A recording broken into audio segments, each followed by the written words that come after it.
Hey, everybody. Midday. I made it right on the dot today. I love it. I love it. I love it. It is day 19. I'm just making sure it's all good on my phone. And we are back to talk about 6 more marketing strategies for your book. All right, so I have been delivering to you guys 6 marketing strategies, and we're up to strategy number 19 today. And today I named the live, the power of event marketing for your book, because one of the most powerful ways that I have seen sell books and be able to leverage my business is through the power of online and offline events. Initially, in my first 9.5 years in business, I was fully offline doing a lot of speaking gigs, and now fully online with regular virtual events that are happening on a weekly basis. All right, so strategy number 19 is run your own events. Run your own events, because that's where you have got the power of being in front of people and sharing your expertise, building the like, know, and trust, delivering value before someone says, I'm going to go buy your book, or I'm going to go and do your program. And that way, you're being generous with your information. But at the end of the day, if people really love what you're saying, they will go ahead and buy your book. Selling books and products and planners off the back of my rooms in my events used to fund all the travel that I used to do for my business. So I used to fund the costs of accommodation, flights, car hire, meals, things like that, because in every room I was selling about $500 to $1,000 worth of products, which would fund my travel, expenses. And on top of that, of course, our business program it was highly profitable. You can really scale to 7 figures, especially if you have a business behind your book, by running your own events. It's all well and good to be a speaker in someone else's event, or to be a guest presenter, or to be on a podcast, but there's nothing more powerful than putting your own event, taking the full responsibility, and be able to do whatever the hell you want, right? Because you're the boss in that particular room or that virtual room. Strategy number 20 is connect with influencers. So connecting with influencers, or what we call key people of influence, is another way to really boost your credibility, but to get other people who already have trust and credibility with their following to make a recommendation for your book. So you can do this either in a free or a paid format.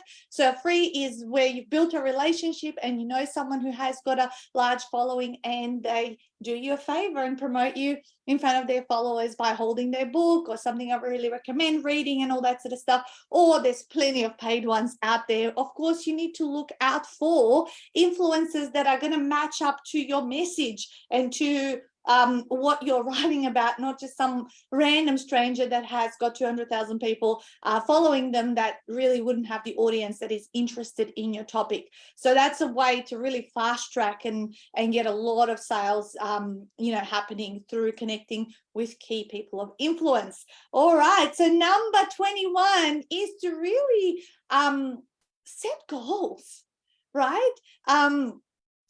What's your number? That's what I call it in the book, in Shut Up and Sell Your First Book. It's like, what's your number? How many books do you want to sell? And how do we work backwards from that number to make it a reality? So I've been sharing so far, that was strategy number 21. I've been sharing so far 21 strategies. We're not even halfway there. We get halfway to the end of this strategy number 24, and then I've got 24 more, right? So with all of the things that I have been teaching you so far, if you even implement a portion of those, you will, achieve a significant amount of book sales with those efforts. So, but you need to decide, how many books do I want to really move? Or is it about book sales at the end of the day?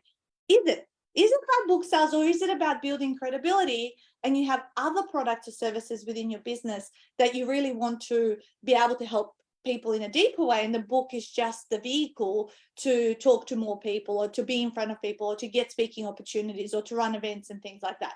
So you need to decide, so what's your number? Yeah, what is it? Whenever I set more a number of units or clients or like more about the number rather than the dollar signs. And then I'll put little strokes. I like to do the little strokes as I'm reaching my goal. It's very encouraging for me.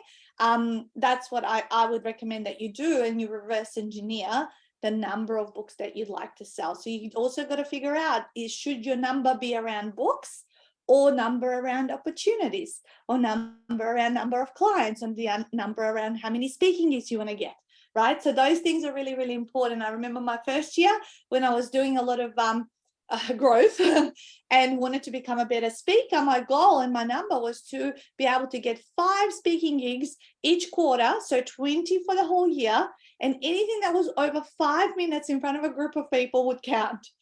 And I remember I would put those little strokes as I looked for those opportunities actively and had everything open to be able to see them. By the end of those 12 months, I had completed 30 speaking gigs, and my growth and ability to be in front of an audience without getting too nervous, like, it was just exponential. So think about what's your number. All right, number 22, multiple book launches, right? You don't have to just launch your book at one event and that's it. That's what I think. It's like a little bit of a unknown that you can and actually launch your book multiple times. Nowadays, a lot of people are doing online virtual book launches, in addition to having a physical book launch, in addition to doing a tour of book launches in different cities, right? So launching your book can happen over a number of months, maybe a whole year, where you're doing a tour of different things around your book. So you don't need to just stop at just one and that's it. The book is launched. I can't do anything more with it. So consider having multiple book launches. Look at local bookstores, as I said, your local library, different cities where you might have a connection and a person who might be able to help you organize it and promote it and things like that. So do a little tour like that. All right, number 23. Well, that's kind of connected a little bit with what I just started to mention. Meet the author. So some bookstores have like local authors where they can put on an evening where people can come and meet you and talk to you, and you can do a little reading and things like that. So that's another opportunity to look out for, and where people, again, get to know you, like you, trust you, to have a bit of a taste of who you are as an author, and then buy your book, right? All right, so that's number 23. And number 24 is book distribution. Yeah, book distribution. So we utilize a platform called Ingram Spark with our authors' books. And Ingram Spark has a distribution network of 39,000 online resellers. So when your book goes on there, it actually gets distributed out to your Amazon, Barnes & Noble, Booktopia, Book Depository, all of these other different places. And then random strangers get to find it. You know, when they're searching for a book on your topic or they're browsing through books. Look, of course, your own efforts are always going to be the highest way that you are going to get results, the fastest results. But why not have book distribution available for your book through this particular platform? Because random people can find it, and therefore you're expanding your digital footprint. My son's book behind me there, The Unlikely Grand Final, I think I said this in a live the other day, but I don't promote that at all. Like, you know, I don't have time to do promotions for the kids' books that my 2 kids have written, but they're distributed out by Ingram Spark. And every time I get the reports, I see units of books sold in the various marketplaces, and then we get profits from those sales. Yet we don't really promote it through our, you know, the regular channels that, you know, I promote my business and things like that. But those books are out there in the world, still being purchased by people that we have never met. So, you know, make sure you have got that international distribution. And of course, there is also local distributors, you know, that can help you get your book into bookstores. You just have to be mindful and actually revisit also your goals behind what you're wanting for your book. Like, what is the intention? Is it about being in a bookstore and having that credibility that you're there at airports and things like that? So, you know, there are here in Australia, Woods Lane is a major distributor into bookstores. You have to just look at their contracts and what is it that the rules and regulations around that are.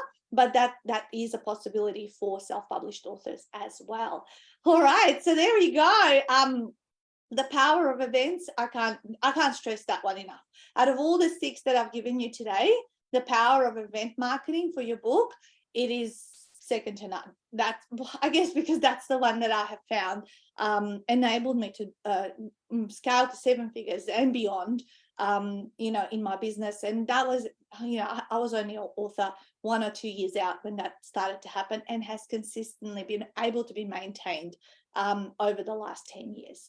All right, you guys, well, I'm getting ready slowly for 6 more sleeps till our virtual party, Wednesday, 25th of October, 11 a.m. We've got the virtual party. The link to register is under my events tab in my profile, which is all public. So you can go ahead and register there. And we've got well over 70 people already RSVP'd.